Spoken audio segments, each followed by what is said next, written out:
Hey, what's up? This is my second vlog for what it's worth. I don't know. I'm not really sure why I'm even doing this, but this is Kai. Come on, Kai. Come on, Kai.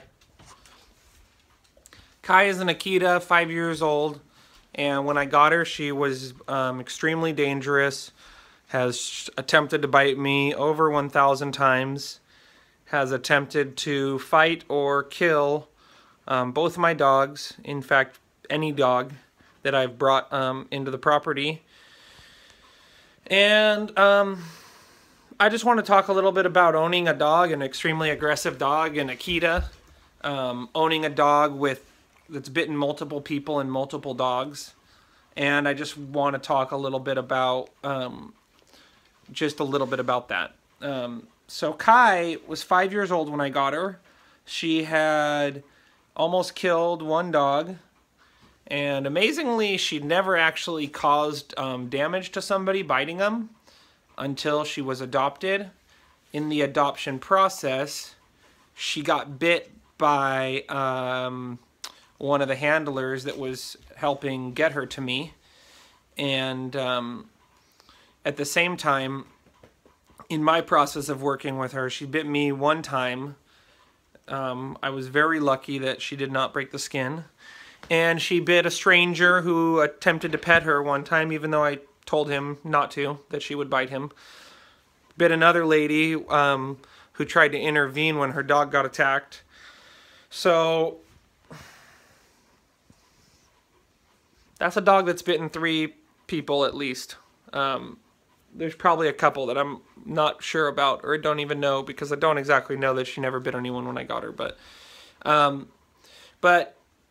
going to talk a little bit about how does a dog get to be in this state of mind, from my opinion. I'm not the most advanced dog trainer. I'm a guy who has a bunch of dogs, who's trained dogs, who's practiced. But a lot of what happens to get a dog to be aggressive is a lot of conditioning that takes a long time. So we've had Kai for 1 year. We've been attempting and doing a pretty good job at undoing the programming of 5 years. A lot of her programming, the way she became so aggressive, was actually from being in her crate. The guy would put her in her crate, and people would come over, and he would say, you know, don't look at her. She's crazy.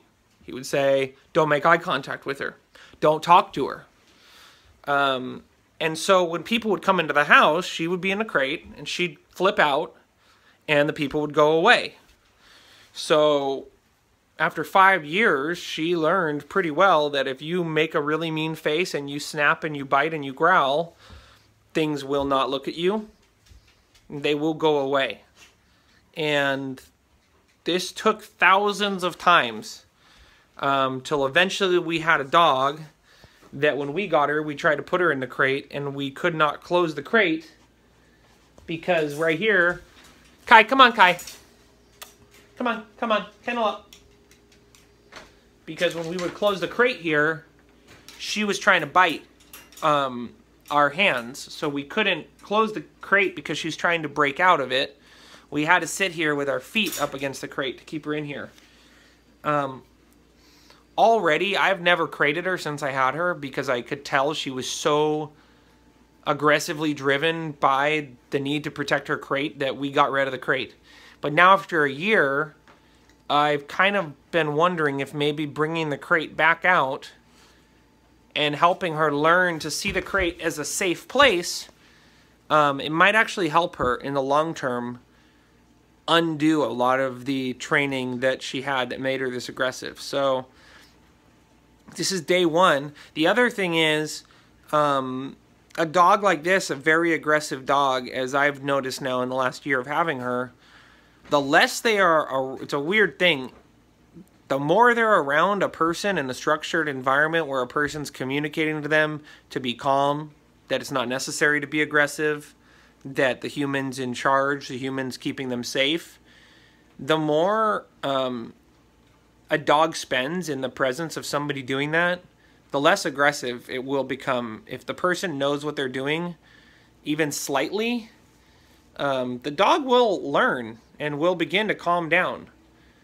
And believe it or not, I mean, this dog, you could even see right there, that was enough just to get her to kind of stop being so happy. It was a slight trigger there for her.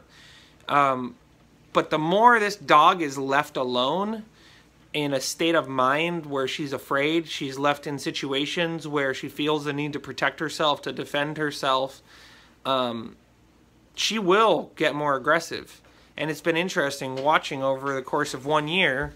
You know, you leave the dog alone, you stop taking the dog out, you stop introducing the dog to people, even if it's not being pet, just walking it around people, taking it to a restaurant with the muzzle on, taking her to the dog park with the muzzle on. You stop taking her out, she becomes more aggressive. And it's a weird catch-22, because if we spend time with our animals and we are actually taking part in creating a relationship with them in which they need to protect us, if we're spending time with them in the wrong way, we make them more aggressive because they feel like they need to protect us. They feel like when we pet them, we're actually saying, good job, you're being nervous, you're biting, you're growling, good. They will get more aggressive.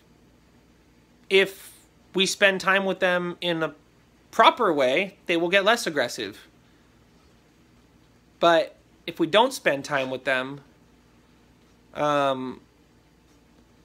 it doesn't seem like it really helps lower the aggression level.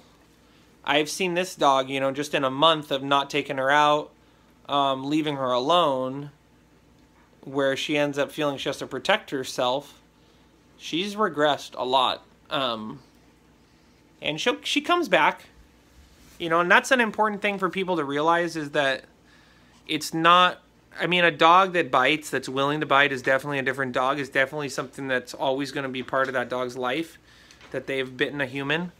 But it's important to note that it's not, they aren't just these crazy creatures that just do things that don't make any sense. The more time you spend with them, I mean, the more you realize that there's triggers, there's things that preclude the acts of aggression.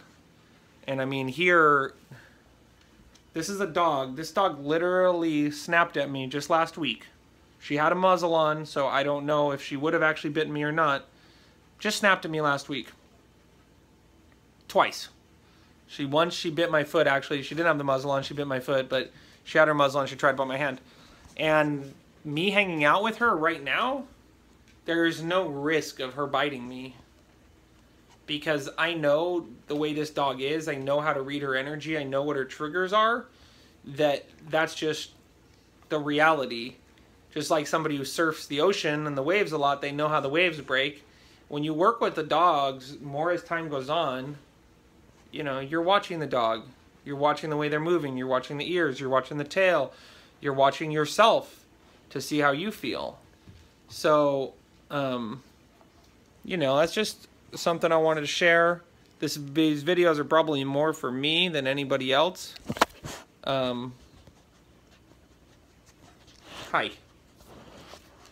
Kai apparently likes the iPhone too. So yeah, that's it. Here's the kennel. Kai's in here, gonna be in here when we're in the house to be able to spend more time with us, and also be able to let my other dogs in the house with her in here, and just get her used to sharing space with other things in the house. So that's it. Eric Stokel, Follow the Leader SB, my video log number 2. For what it's worth, it's all good, even if it's not.